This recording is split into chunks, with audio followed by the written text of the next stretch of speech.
All right, back here we're at Richie's Chicken and Soul, Linn Street. I've got the famous Javari Lewis right here. Yep. You may recognize him for his work that he did at our Avondale location for our grand opening there.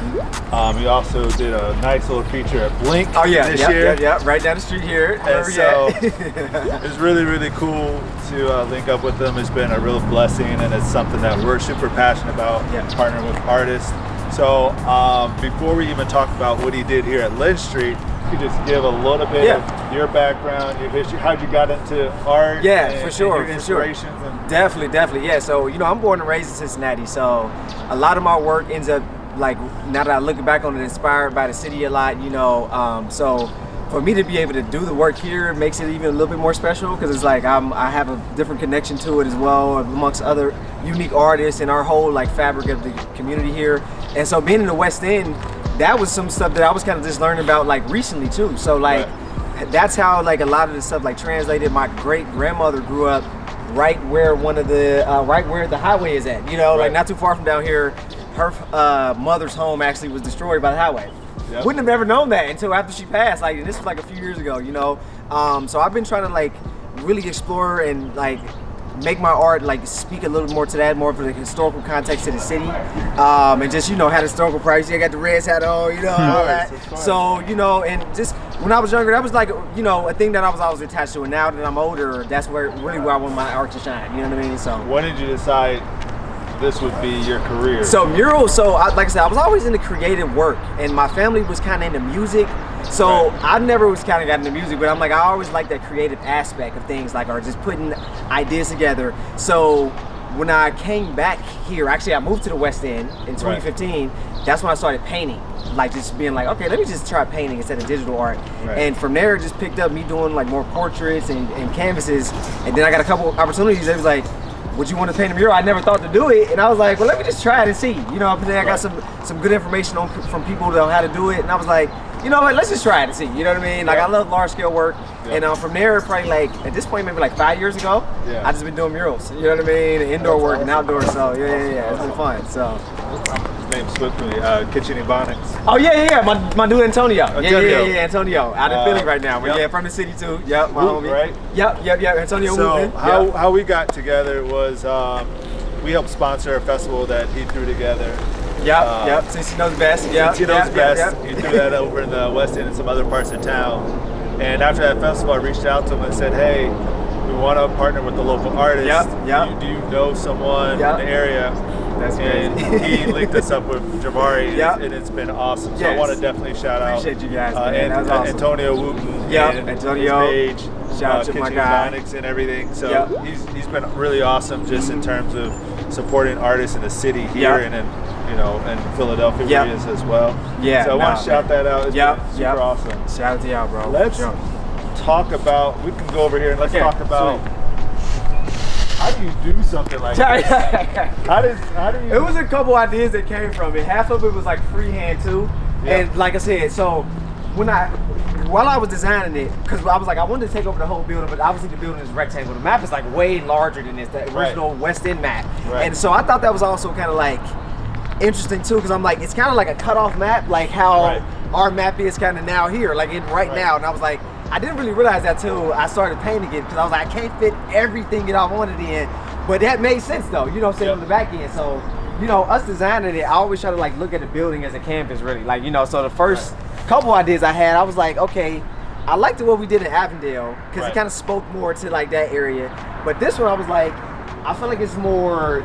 This is like a landmark. That was the first thing I took from this. I'm like, I feel like this is like people who has been looking for this one, or you just use it as that. And when I was growing up in Cincinnati, I would use buildings as landmarks. I would use the Richie sign as like almost like a landmark, because I'm like, I don't know what street I'm on, but I know about the Richie's. Like, I know I didn't go too far. Literally, like even down here, from like other restaurants, so I would just do that all the time. And so. Knowing this, I was like, you know what? I feel like it'd be a cool way just to first off map out where the Richie's is on the original map, and then also maybe even showcase that as a landmark, and then be able to explain even if it's just like a portion of like the actual story downtown, So I wanted to take more of like an Art Deco aspect, so the wording is kind of Art Deco, because I love like the Union Terminal we can see from like down the street. Yep. And I wanted to like bring that so this is like the 1937 map. Exactly. And that's when like Art Deco was really at its height, specifically here too. So right. I just wanted to give a nod to that because that's like my favorite art style, architectural style, really, when I look at stuff. So, and I wanted to like make sure we had at least some type of representation of some of those interesting. So we got Union Terminal up at the top right there, and the original parks that was around Union Terminal, some of those original streets. And then right near the doors where the actual Richie's is at, you know what I mean? Like because some of these street names are just gone. Like, you know what I mean? We don't even know some of these street names, you know, they're completely gone. And my great-great-grandmother grew up on Hopkins Street. Yep. And that was like right near Union Terminal, like in a way. So Hopkins started near Union Terminal and kind of went like down. She lived like. I think you should put your signature on it. Yeah. Where she lives? Yes. Because I gotta when I I'm gonna send it to you too. Because it's literally when you look up the address, it's right where the highway is. It's crazy. Like so, yeah. But Hopkins kind of went down far, and I don't even think that's a street anymore. I think either they broke it up or they just named it something different. Yeah, renamed it. So, but I thought that was very interesting. You know what I mean? So one street is now what? Ezra Charles. Ezra Charles. Yep. Right there, kind of going down. Yep. So. I remember when you did like 30 mock-ups, and then this one yes. jumped out at me. Yep. And I didn't even know some of the thought behind it. But when I love maps. I'm a big map person. You told me that, I was like, that was awesome. When I found out, like, I don't know, maybe a decade ago, I found out what happened in this area. Right. And very similar communities all across the U.S. is where there's a concentration of African Americans community, right? And they called it urban blight. And they used the National Highway Project, the Eisenhower Project, to build interstates to solve that problem by essentially driving highways through the community. And displacing the indigenous population. Yep. So that's what happened here. And back then, this was almost every African American within Cincinnati has some roots in the West End. Literally down here.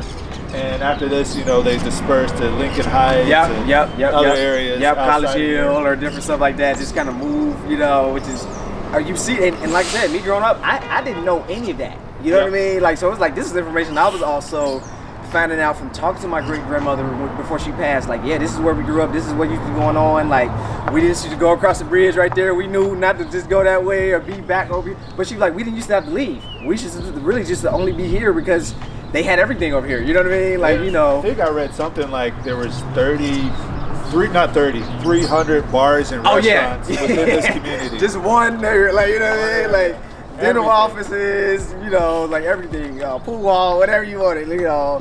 It was just like crazy, you know, laundry or like dry cleaners, hair salons, funeral homes, like whatever you needed, like, you know. Stores, I was like, that was amazing. So yeah, so when you told me that, I was like, that makes sense. I was like, yeah, we got to go with the map idea. You know what I mean?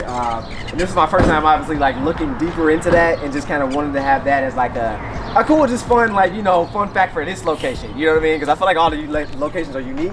You know what I mean? And I was like, I feel like this is a cool story to tell for this one. You know what I mean? So from a technical aspect, how did you execute this? Yeah, so I used a projector for half of it, so just to get the scale right. But I also used my sprayer because I had to, like, you know, spray everything from the standpoint of I wanted to get all the boxes the same color and, like, you know, keep everything exposed but like still make it look like it's kind of like coming off the thing right there. So I sprayed everything first and then used my projector, and then the wording I just freehanded up there because I wanted to give that, you know, somewhat of a cleaner, which is more of like a 3D look, but I wanted to make sure it still said the West End and represented it nice, you know. But yeah, it took a pretty long time, you know what I mean, from the standpoint of like trying to just get everything up there, the different textures of the walls and everything, but yeah, it was fun. And I talked to a lot of people out here too, which is cool. You know. So what do you hope people who see this take away from it? Yeah, I hope they just get a sense of pride, like, for the neighborhood, one, because like I said, I'm still learning about the neighborhood, which is also fun for me. And the people that get to experience this every day or at least on a weekly basis, I wanted them to have that aspect of like, okay, yeah, we got something cool to walk past, you know, because like I said, I talked to a lot of people that, while I was painting, and they was like, yeah, this is like actually. This helped out this area a lot, you know what I mean? Like, so as people is coming over here to explore, maybe by the library or just kind of come down the street, I want them to take that positive aspect and maybe ask more questions, you know what I mean? Like, you know, and be like, oh, like, let me kind of look deeper to where I'm at, you know, almost like you're trying to figure out where you at. You know, it's almost like a wayfinder. I wanted to do that too. You know, it's like, yeah, I'm about to Richie's on Linn, because it's like, this is like a classic location. So I feel like this is the one that people been waiting to open. I mean, I know you know that. I know you have to say that. Yeah, like that's everything that people would ask me, like, when does it open? So, but yeah, I think that's the positive aspect I wanted everybody to take from the map.